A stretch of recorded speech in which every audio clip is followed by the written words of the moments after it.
अस्सलाम वालेकुम।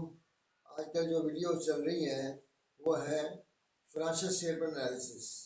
उसमें हम लिक्विडिटी कर चुके हैं और प्रॉफिटेबिलिटी कर चुके हैं। आज हमने सॉल्वेंसी करनी है। सॉल्वेंसी से पहले एक हमारी जो अपना प्रॉफिटेबिलिटी की थी वो हमने छोड़ गए थे, वो मैं पहले करूँगा, उसके बाद हम सॉल्वेंसी करेंगे। ठीक है जी। सॉल्वेंसी क्या होती है?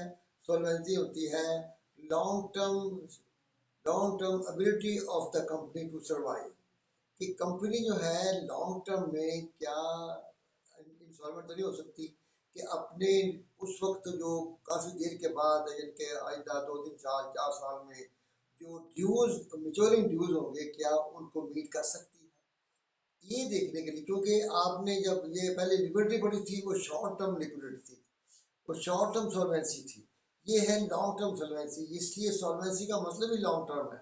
तो इसलिए हम ये देखना चाहते हैं कि क्या हमारी कंपनी आज की फाइनेंशियल स्टेटमेंट्स के बुनियाद पर हम ये फैसला कर सकते हैं कि ये अगर एक कर्ज लेती है बैंक से 4 साल के लिए, तो 4 साल ये जिंदा रहेगी, ये सर्वाइव कर सकेगी। तो उसका जो है ये फाइनेंशियल स्टेटमेंट्स में कौन सी रेशियोज हैं जो देखनी है, इस बात को देखने के लिए जो इसको ये शो करें कि ये उस वक्त तक सर्वाइव कर सकती है। क्योंकि आइंदा आने वाले वक्त के लिए जो है वो सोचना या मशीन गोई करना, फोर्सी करना, ये तो आसान नहीं होता। इसलिए अब सबसे पहले मैं आपको उसकी एक रेशियो रहती है उसके बारे में बताऊंगा। वो है प्राइस अर्निंग रेशियो। इसको आपने पिछली वीडियो के साथ ऐड करके पढ़ना है। तो प्राइस अर्निंग रेशियो का मतलब क्या है? प्राइस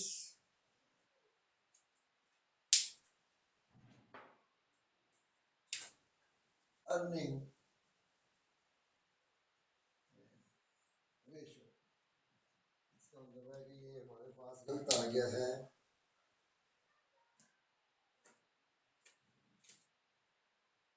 प्राइस अर्निंग रेशियो है। बहरहाल देखते हैं प्राइस अर्निंग रेशियो, इसको हम कैसे कैसे करेंगे। इसका फॉर्मूला सबसे पहले क्या है? प्राइस, मार्केट प्राइस, इसे कहते हैं market price of the share. Market price of the share, EPS यानी कि अर्निंग पर शेयर। हम ये मालूम करना चाहते हैं कि हमारी market price of the share के साथ ईपीएस का रिलेशन क्या है। क्या क्या ये, क्योंकि अर्निंग पर शेयर ज़्यादा होगी तो मार्केट प्राइस ज़्यादा होगी, अगर ये अर्निंग पर शेयर कम है तो उसके कम हो। तो इसलिए हम मार्केट से इसको कंपेयर करना चाहते हैं। तो हमारे उसी सवाल में हमारे पास जो डाटा है उसके मुताबिक इसकी मार्केट प्राइस है 12। मार्केट प्राइस क्या है? 12 रुपीज़। और हमारी ईपीएस जो हमने पिछली वीडियोस में निकाली है वो है 0.97। इसका मतलब इसका जवाब आया है 12.4 टाइम्स। इसका मतलब ये है, दो चीजें आप ध्यान में रखें कि आपको पता होना चाहिए प्राइस अर्निंग रेशियो का फार्मूला क्या है और इसका मतलब क्या है और इसका मतलब क्या है। यानी कि इसका मतलब ये है कि हमारी जो प्राइस है that is 12.4 times of the earning per share. यानी कि एक शेयर जो की कीमत 12 रुपए है और उसकी अर्निंग है 97 पैसे। तो इसका मतलब ये है कि 12 टाइम्स 12 टाइम मोर है उससे। इसका मतलब है कि आप इससे अगर आप ये मालूम करना चाहें कि मार्केट प्राइस क्या होनी चाहिए इसकी, तो आप ये करेंगे market price is equal to 12.4 into 0.97। ये 12 पॉइंट समथिंग आता है तकरीबन, ठीक है ये। इसलिए इसको हम ये कहेंगे कि इसकी मार्केट प्राइस का बहुत ज़्यादा फर्क नहीं है। तो इसके बाद हम चलते हैं सॉल्वेंसी को के ऊपर।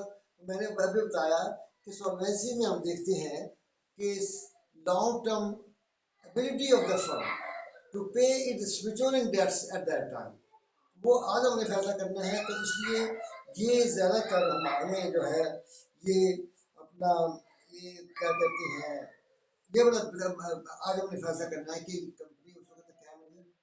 तो उसकी सबसे पहले जो है अपना रेशो वो है डेट टू एसेट रेशो।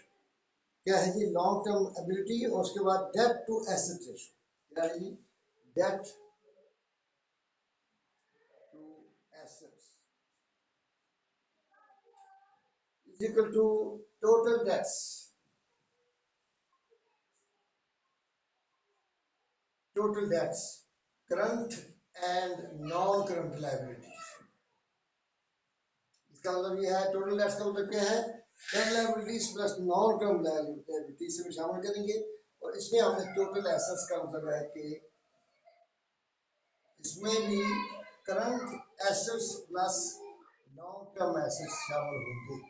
तो इसलिए इस तरीके से हम ये मालूम करना चाहते हैं कि हमारे डेट्स कितने हैं, 8,32,000 इसमें है, 8,32,000 डेट्स हैं, और इसकी जो टोटल एसेट्स हैं वो 18,35,000 है। तो वो जो है तकरीबन आता है 45.3%। इसका मतलब ये है कि 45% डेट्स जो हैं वो आज आपने 45% एसेट्स जो हैं वो आपने फाइनेंस किए हैं डेट्स के साथ, इनके कर्जा लेकर आपने 45% जो है वो एसेट खरीदे हैं। इसका मतलब है 55% आपके एसेट जो है वो आपने इक्विटी से खरीदे हैं। तो 45 ये जो रेशो है, जितनी ज़्यादा होगी उतना ही रिस्की होगा, इसका लीवरेज भी रिस्की होगा, क्योंकि आपका कर्ज देना अपने पैसा खर्च हुआ हो तो उसका रिस्क नहीं होता, लेकिन किसी का पैसा देना हो तो उसका इंटरेस्ट भी देना होता है, उसको वापस भी करना होता है, इन्वेस्ट कर रहे हैं। तो इसलिए ये अगर ज़्यादा है तो इसका मतलब ये है कि आपने कर्ज ज़्यादा लिया है, अपने पैसे कम इस्तेमाल किए हैं। तो ये जो जितना ज़्यादा होगा उतना ही खतरनाक है, क्योंकि कम होगा तो आपको मजीद कर्ज भी मिल सकता है। और हाई रिस्क इसके उसके बाद दूसरा है टाइम इंटरेस्ट अर्न और interest coverage. Time interest earn और इंटरेस्ट कवरेज,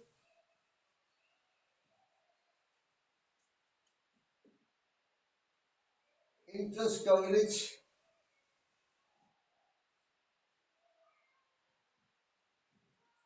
और टाइम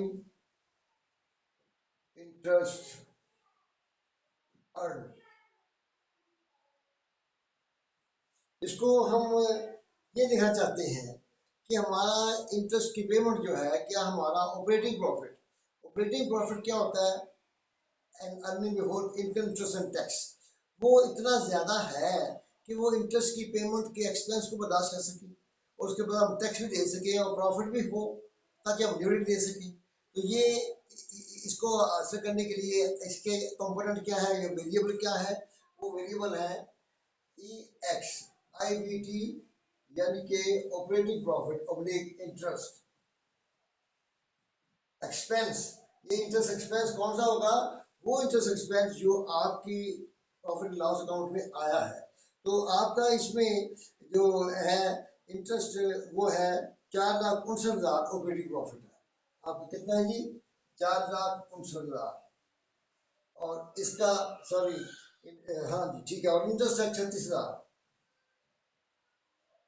ये आया है वो 12.75, जो कि 13 टाइम्स आपका आया है। तो इसका मतलब ये है कि आपका जो इंटरेस्ट है, वो प्रॉफिट जो है ऑपरेटिंग प्रॉफिट, वो 13 times more than your interest. इसका मतलब है कि आप इंटरेस्ट को, आपका प्रॉफिट जो है वो इतना ज़्यादा हो रहा है माशाल्लाह, कि आप इससे जो है इंटरेस्ट की पेमेंट को टॉलरेट कर सकते हैं।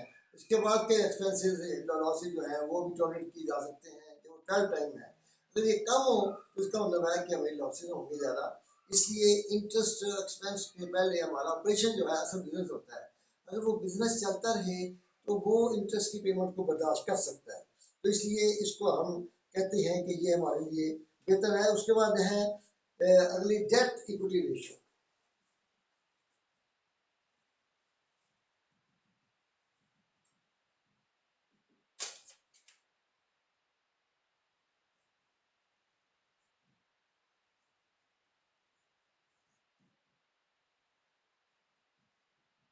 इसका मतलब total debts divide by equity, ये एवरेज हो तो ज़्यादा बेहतर है, अगर एवरेज ना दी हो, 2 सालों का डाटा ना दिया हो, तो फिर 1 साल से भी हम इसको हासिल कर सकते हैं।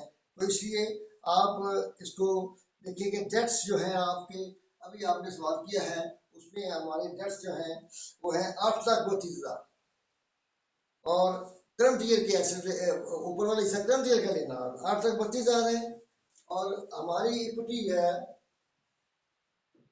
वो 13 की, वो 10,03,000 है। इसका मतलब ये है कि 82.95% ये आपकी डेट इक्विटी रेशो है। इसका मतलब है कि आपके डेट जो है इक्विटी का 83% है, ये बहुत ज्यादा है। ये जितने ज्यादा होंगे उतना ही नुकसान होने का खतरा है। कि इसका मतलब है कि आपने जो बैंक्स हैं या डेटर्स हैं उनके, क्रेडिटर्स हैं सॉरी, उनके आपने इतना पैसा ले लिया है कि जो आपकी पूरी इक्विटी जो आपने इन्वेस्ट की है, इसका मतलब है 82% आपकी इक्विटी का उन्होंने किया है और 100 आपने किया है। तो इसका मतलब ये है कि 82% बहुत ज्यादा है, इसको कम होना चाहिए। ये चीजें ज्यादा होगी, ये कंपनी के लिए अच्छी नहीं है। तो इस तरीके से हमने ये जो अपनी सॉल्वेंसी रेशियोज है वो हमने मुकम्मल कर ली है, और फाइनेंशियल स्टेटमेंट एनालिसिस का हिसाब पूरा हो गया है। इसको आपने बड़े एहतियात से देखना है, क्योंकि इसके लिए जो क्वेश्चन आए उसके लिए आपको 2 चीज़ें याद होनी चाहिए, 3, कि ये है क्या, इसके वेरिएबल 2 क्या है, न्यूमरेटर क्या है, क्या है डिनोमिनेटर क्या है, इसका जवाब परसेंटेज में है, टाइम्स में है, और इसका हायर होना या लोअर होना अच्छी बात है कि नहीं, किसके लिए अच्छी बात है, किसके लिए बुरी बात है, कौन इसमें इंटरेस्टेड है। ये तमाम चीज़ अगर आपको इल्म हो तो आप इसके ऊपर कमेंट्स कर सकते हैं, आप इसको हल कर सकते हैं, और आप इसको सॉल्व करके तो जो है इम्तिहान पास कर सकते हैं। मेहनत करें, मेहनत ही जो है, कहते हैं कि मेहनत इतनी करो और खामोशी से करो, इतनी करो खामोशी से करो कि जिस वक्त आपका रिजल्ट आए, जब आप कामयाब हो तो आपकी कामयाबी आपको चीख चीख कर आपकी मेहनत को बताए कि ये मेहनत जो है, ये जो कामयाबी है, ये जो मैं लाइम लाइफ में आया हूँ, तो इसकी वजह, इसके पीछे एक मेहनत है और दुआ है। अल्लाह ताला हमें दुनिया के और आखिरत के हर फील्ड में कामयाबी अता फरमाए। अल्लाह ताला कामयाब करे। अपना ख्याल रखें, अपने वालिदैन का ख्याल रखें, और कोशिश करें कि आप नमाजें जो हैं उनको अदा करें टाइम पर, ताकि आपको दुनिया की मेहनत के साथ साथ अल्लाह की मदद भी हासिल हो।